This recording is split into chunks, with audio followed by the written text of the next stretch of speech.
హైదరాబాద్ శివారులోని బాలాపూర్లో చిరుతపులుల సంచారం కలకలం సృష్టించింది.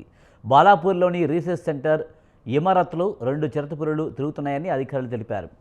2 రోజుల క్రితం అక్కడ పనిచేసే వాచ్మెన్ చూశారని, అవి చిరుతపులులా ఉండడంతో అటవీ శాఖ అధికారులకు సమాచారం అందించారు.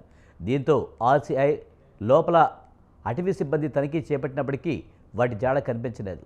ముందు జాగ్రత్తగా అప్రమత్తంగా ఉండాలని ఉద్యోగులకు సూచించారు.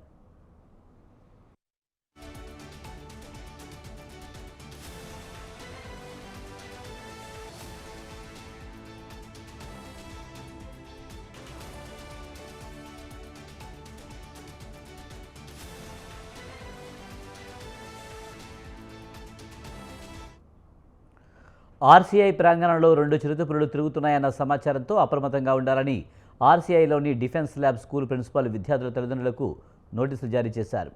పిల్లలను ఒంటరిగా బయటికి పంపించకూడదని తెలిపారు. అవి చిరుతపులులా లేదా మరే ఇతర జంతువులా అని తేల్చే పనిలో పోలీసులు, అటవీ అధికారులు ఉన్నారు. ఇందులో భాగంగా ట్రాప్ కెమెరాలు, బోన్లు ఏర్పాటు చేశారు. పరిసర ప్రాంతాల ప్రజలు జాగ్రత్తగా ఉండాలని సూచించారు.